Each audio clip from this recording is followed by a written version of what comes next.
Well, that game kind of sucked balls.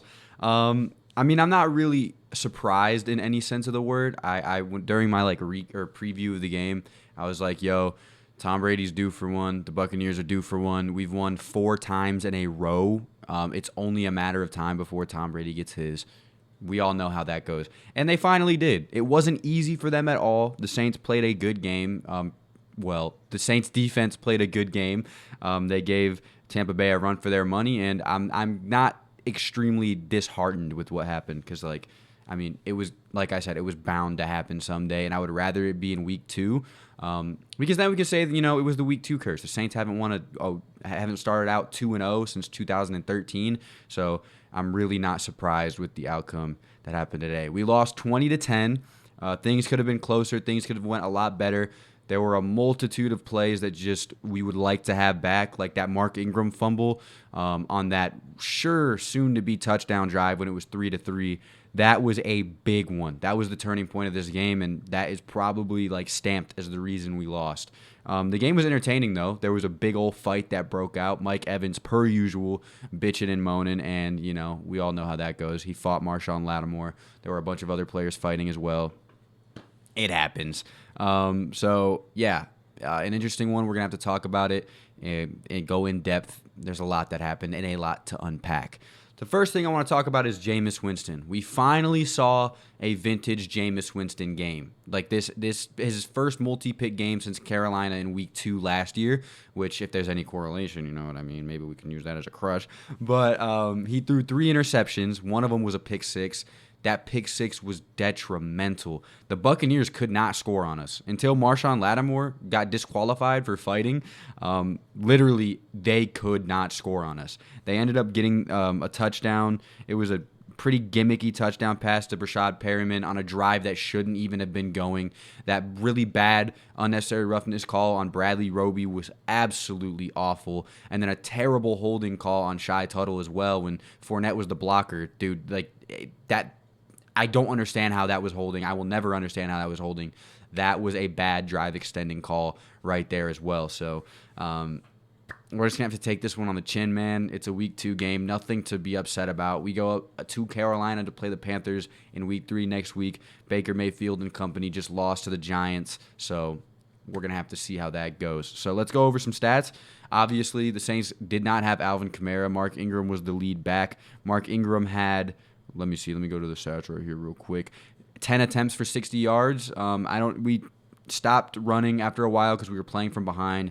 That's when the interception started to pile up for Jameis Winston. As we all know, he came into this game with a bad back. He has 4 fractures in his back. Don't really understand why he was playing. I would much rather lose the Buccaneers game in week 2 than prolong Jameis Winston's recovery. They said there was no room for it getting worse. There was no it was just going to get better over time, but I don't think that's how the human body works. If there's 4 back fractures, you're probably only prolonging the injury's healing process, even if it doesn't get worse. So not really understanding the call there. I would have much rather had seen Andy Dalton go and lose this game than Jameis Winston put his body on the line when really he shouldn't be doing so, but it is what it is. He had 25 completions on 40 attempts, 236 passing yards, a passing touchdown, and 3 interceptions. He was sacked 6 times. 6 times. Jameis Winston was sacked 6 times. The Saints have allowed 10 sacks in the last 2 games alone. That is a problem beyond words can even express. It's not good. It's not good. We need to solve that as soon as physically possible. I don't know what else to say about that. A lot of them were coverage sacks. There were a few cases where Jameis was just holding on to the ball for too long. He wasn't throwing. Obviously, I'm sure his injury had a lot to do with that. But it is what it is. He was sacked 6 times. Another thing that was a problem with Jameis was his accuracy. There were 2 plays in the first 2 quarters that I remember vividly that got away from him. 2 Chris Olave almost guaranteed touchdowns that he missed. Overthrew both of them. There was another overthrow on an interception. A pass to Juwan Johnson got away from him as well. Just not a good game for Jameis, and not a good look in his debut against Tampa, or his debut after the injury against Tampa, and his home debut since all that happened as well. So kind of sucks nuts. Chris Olave was the Saints' leading receiver. He had 13 targets for 5 receptions. Jameis was really trying to get things going with him. It was very obvious. He had 80 yards. But the thing about Olave, man, is it was 20-10, 2 minutes and however many seconds. The Saints just got the ball back. There was an opportunity to go and score. Jameis Winston threw a perfect ball, deep ball to Olave. He caught it. If he would have just been able to stay on his feet, he could have had a touchdown in stride. The Saints would have given the ball back to Brady with 2 minutes, whatever, left, and we could have gotten the ball back and scored again and made this a game. It would have been 20-17 at that point, but Olave tripped, fumbled without even being hit, and the Buccaneers were able to recover the ball. So people were like, he's down. Well, when you fumble on the grass without anybody touching you, it's anybody's ball. The ground can't rule you down. So at least in that instance when you start fumbling. So sucks nuts, but it is what it is, guys. It really is. Michael Thomas had a pretty good game. Another good game from him. He had 9 targets, 6 receptions, 65 yards, and a touchdown.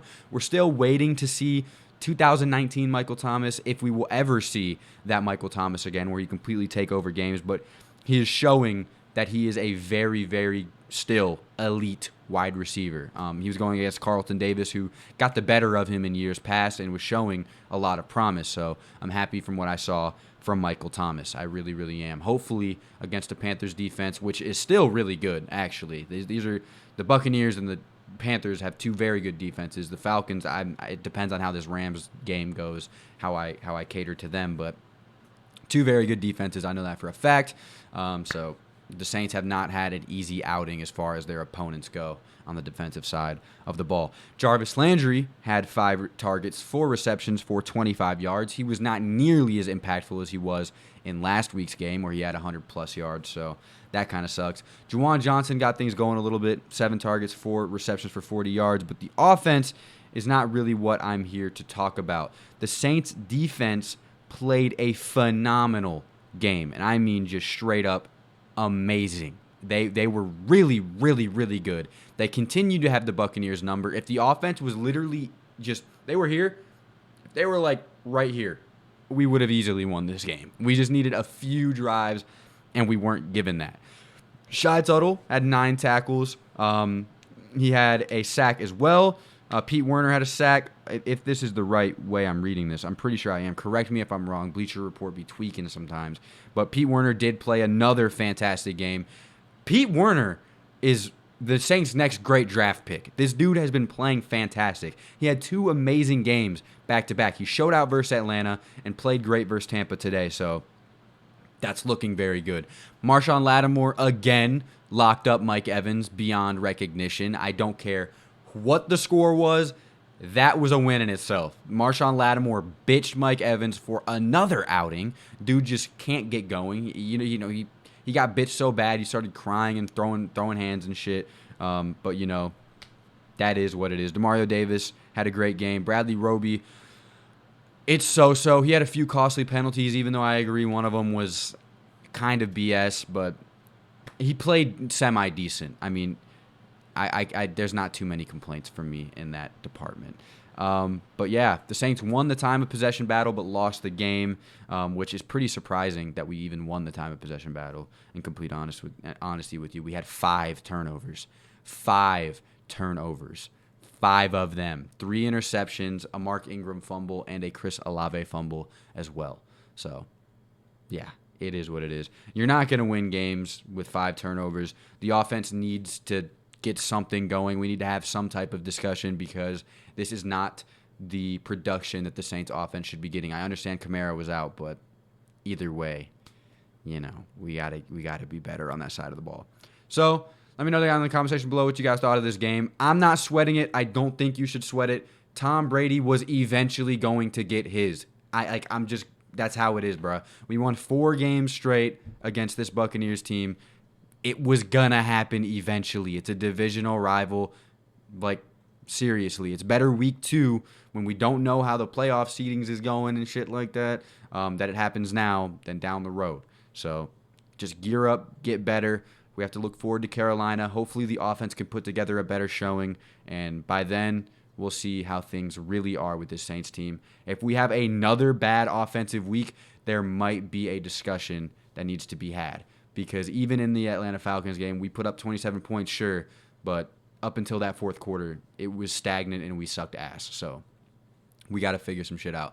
Thank you guys for watching. Let me know in the comment section below what you think. I know we lost, but it's okay. Don't freak out. It's week 2. See you boys in the next one. Adios.